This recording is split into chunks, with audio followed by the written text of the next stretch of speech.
Hi there, I'm Dr. Michelle Alden, Parenting Challenging Kids, and I'm here to help you to build a bridge to better behaviors. I am actually away, and I wanted to just drop a quick video so that I had a chance to share some ideas and thoughts with you today. My dad is in his last stages with heart failure. And so my mom asked for me to come. My brother and sister already live in the area.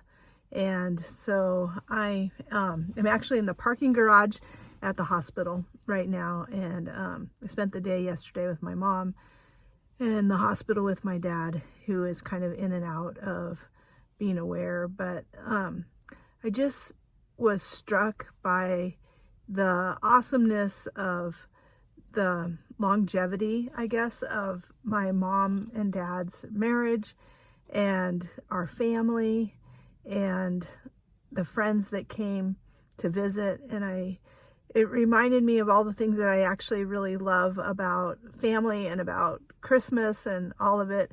So although it's in this, sad time, with my dad, it's just amazing to see the strength of two people that are caring for each other and loving each other. And it made me think about, the work that we do with our kids. And I work with a lot of families with adopted kids or families that have gone through a lot of trauma together. And so there's some disconnect and some, challenging things that are happening. Also, kids that struggle with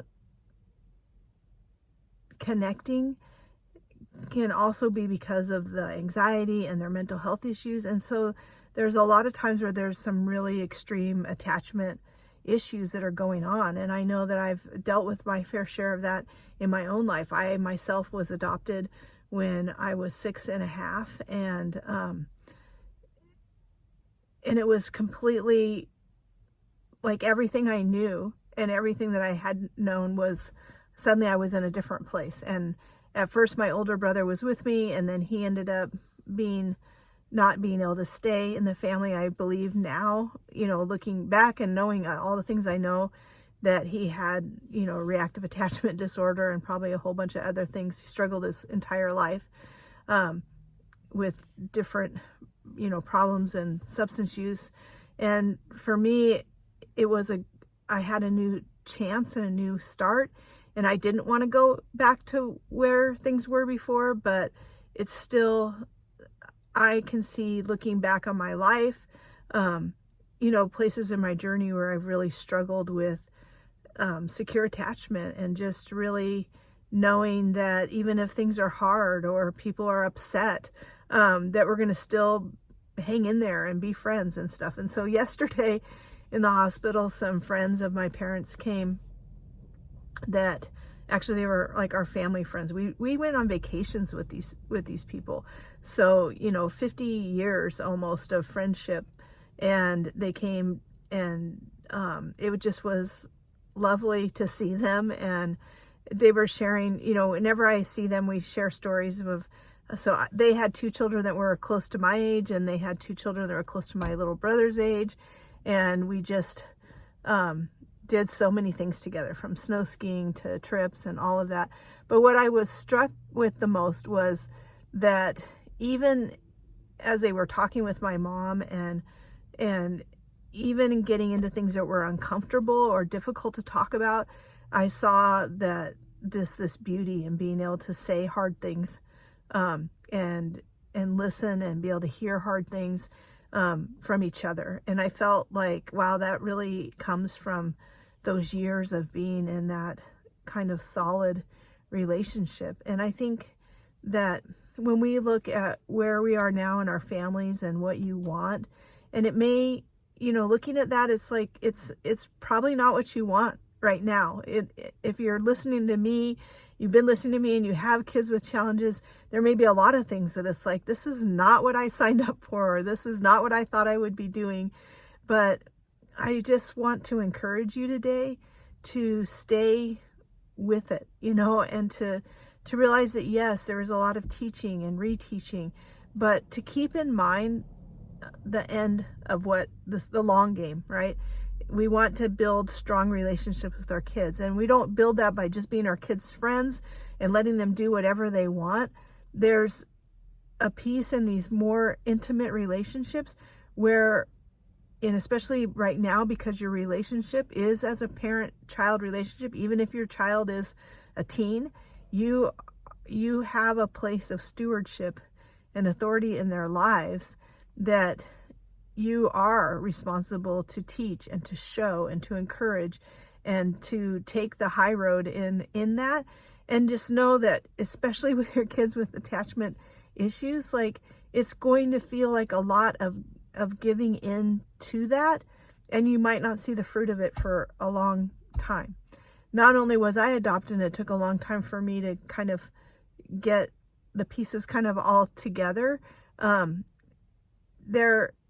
I adopted a boy as well, and after raising 5 biological children, then I adopted this boy at the end of raising my other kids, as they were, in their late teens, and he was 12, and now he is 23, and it's taken a long time to get to the place where he is able to, I think his brain is finally coming back together a little bit, where he can kind of see,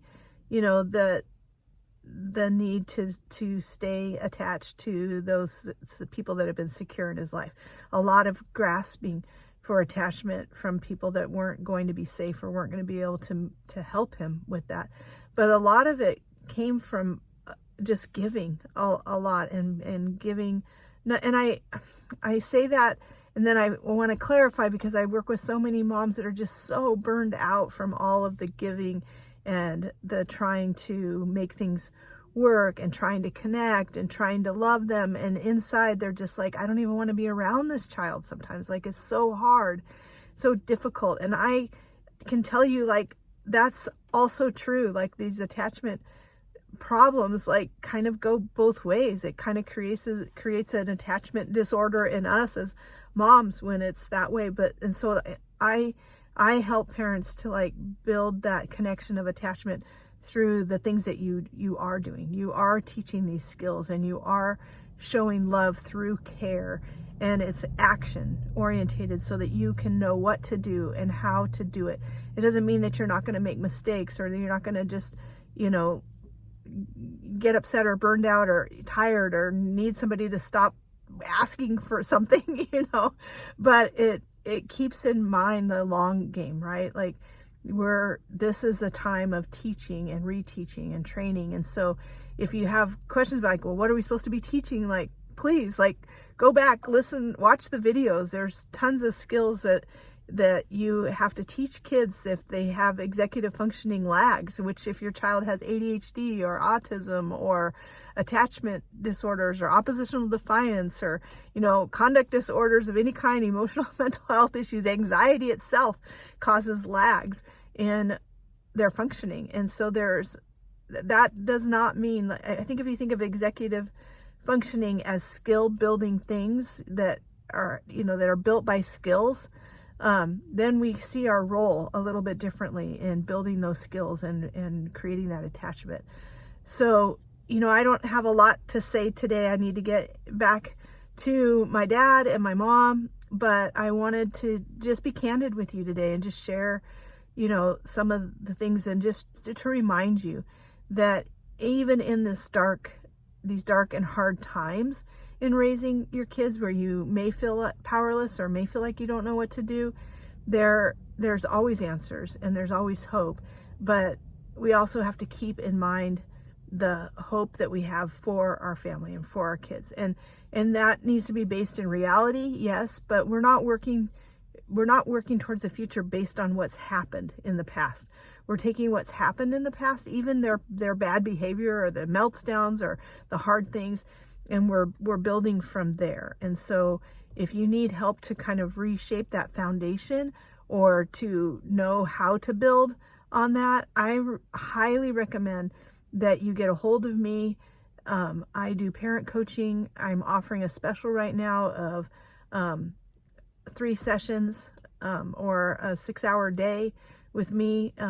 So please contact me. You're going to want to go to parentingchallengingkids.com and sign up on the Get Started page and tell me that you heard that you could get some coaching and that you want some help, because I really want to be able to do that for you. I don't think that this is something that you should undertake by yourself, and we do need help and support. And I just saw the beauty of all of that in this hospital room yesterday with these friends that really were like second parents to me. And I just feel like, even though I was struggling with my attachment with my family, like there were so many things that my parents did that were purposeful and intentional in building those skills and putting good people around me. But mostly I never felt like they didn't have hope of what I could achieve or what I could do. And I realize that more and more as I get older. And so I'm just so thankful for that. And I wanted to share that with you today. And I wanted to share a little bit of my story. And I hope that this is helpful to you, and that you will like and subscribe to these videos, pass them to friends and family, get my book, and sign up for some coaching. What do you have to lose? So I will talk to you later.